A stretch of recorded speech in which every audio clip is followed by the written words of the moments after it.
وفاقی بجٹ نے خطرے کی گھنٹی بجا دی ہے۔ درآمدی سولر پینلز پر ٹیکس سے قیمتیں بڑھنے کا خدشہ ہے۔ پیٹرولیم مصنوعات پر بھی کاربن لیوی لگ گئی ہے۔ آن لائن خریداری بھی اب آسان نہیں رہی ہے۔ غیر رجسٹرڈ کاروبار کرنے والوں کی بھی شامت آنے والی ہے۔ نان فائلرز کے گرد گھیرا تنگ ہو گیا۔ وزیر خزانہ کے مطابق نان فائلرز بینک اکاؤنٹس بھی نہیں کھول سکے گا۔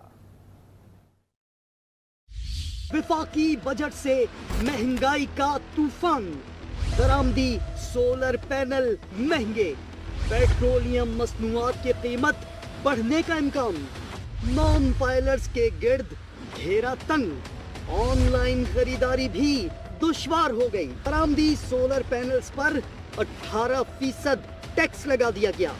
وزیر خزانہ نے اقدام کے لیے مقامی صنعت کے فروغ کا جواز فراہم کیا۔ پیٹرول، ڈیزل اور فرنس آئل پر 2.5 روپے کاربن لیوی لگے گی۔ آئندہ سال یہ شرح بڑھا کر 5% کر دی جائے گی۔ وزیر خزانہ کے مطابق نئی انرجی وہیکل پالیسی تیار کر لی ہے۔ 2 اور 3 پہیوں والی الیکٹرک گاڑیوں کو فروغ دیا جائے گا۔ گاڑیوں کی تیاری اور فروغ پر 1% اور پھر درجہ بندی سے لیوی عائد ہوگی۔ نان فائلرز کے لیے ٹرانزیکشن پر ایڈوانس ٹیکس بڑھا دیا گیا۔ پہلے جو شرح 0.6% تھی وہ اب 1% کر دی گئی۔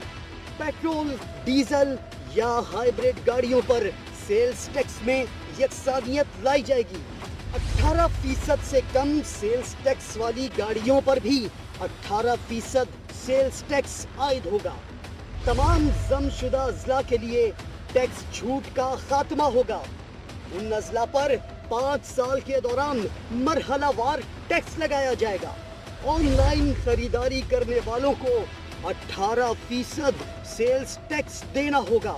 وزیر خزانہ نے کہا آن لائن کاروبار میں تیزی سے ترقی ہوئی، جس سے ٹیکس پاسداری کرنے والے روایتی کاروبار کے لیے مشکلات پیدا ہوئی۔ غیر رجسٹرڈ کاروبار سیل کیا جائے گا۔ سزاؤں میں بھی اضافہ ہوگا۔ بینک اکاؤنٹس منجمد، جائیدادوں کی منتقلی پر پابندی ہوگی۔ سزاؤں کے بعد سماعت کا موقع دیا جائے گا۔ 30 دن کے اندر اپیل کا حق ہوگا۔ ڈیجیٹل پریزنس سے حاصل آمدنی پر بھی ٹیکس لگے گا۔ پاکستان سے باہر سے اشیاء و خدمات فراہم کرنے والوں کو 5% ٹیکس دینا ہوگا۔ بار کوڈ کے بغیر تمام اشیاء فوری طور پر ضبط کی جائیں گی۔ سالانہ 1 کروڑ سے زائد 70 سال سے کم عمر پینشنرز کو 5% ٹیکس دینا ہوگا۔ آئندہ مالی سال کے وفاقی بجٹ میں متعدد اشیاء پر ٹیکس لگا دیا گیا۔ بجٹ نے مہنگائی کے طوفان کو دستک دے دی ہے۔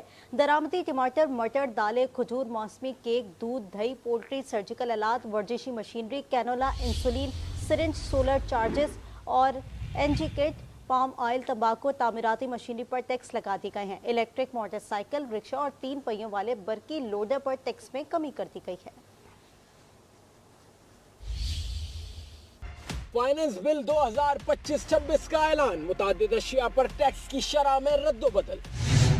دودھ کی پروسیسنگ پلانٹس کی درآمد پر ٹیکس میں 2% اضافہ، مویشی اور پولٹری کے شیڈز پر 2% اضافی ٹیکس، جانوروں کی فیڈ کی تمام مشینری پر 2% ٹیکس، ڈیری مصنوعات بنانے والی تمام مشینری پر 3% ٹیکس دینا ہوگا، ڈیری شیڈز پر لگنے والے پنکھوں پر 3% ٹیکس نافذ، medical, surgical, dental, veterinary furniture پر 5% ٹیکس عائد، ایمرجنسی آپریٹنگ لائٹس پر 5% ٹیکس عائد، میکینیکل فٹنگز والے اسپتالوں کے بستروں پر 5% ٹیکس عائد، جم کے تمام سامان پر 3 سے 5% ٹیکس، کینولا، انسولین، سرنج، آگ بجھانے والے آلات پر 5% ٹیکس ہوگا، تعمیراتی کام کی مشینری اور دیگر سامان پر 3 سے 5% ٹیکس، سولر چارجز پر 5% ٹیکس عائد، ڈمپر اور کینز کی درآمد پر 20% ٹیکس عائد، پام آئل، ویجیٹیبل اور کیسٹر آئل پر بھی 5% کسٹم ڈیوٹی، سی این جی کٹس پر 5% کسٹم ڈیوٹی عائد، تاہم الیکٹرک آٹو رکشے کی کسٹم ڈیوٹی میں 50% کمی کر دی گئی۔ 3 پہیوں والے الیکٹرک لوڈرز اور الیکٹرک موٹر سائیکل کی درآمد پر 50% کسٹم ڈیوٹی کم ہوگی۔ الیکٹرک گاڑیوں کی کسٹم ڈیوٹی پر بھی 50% کمی کر دی گئی۔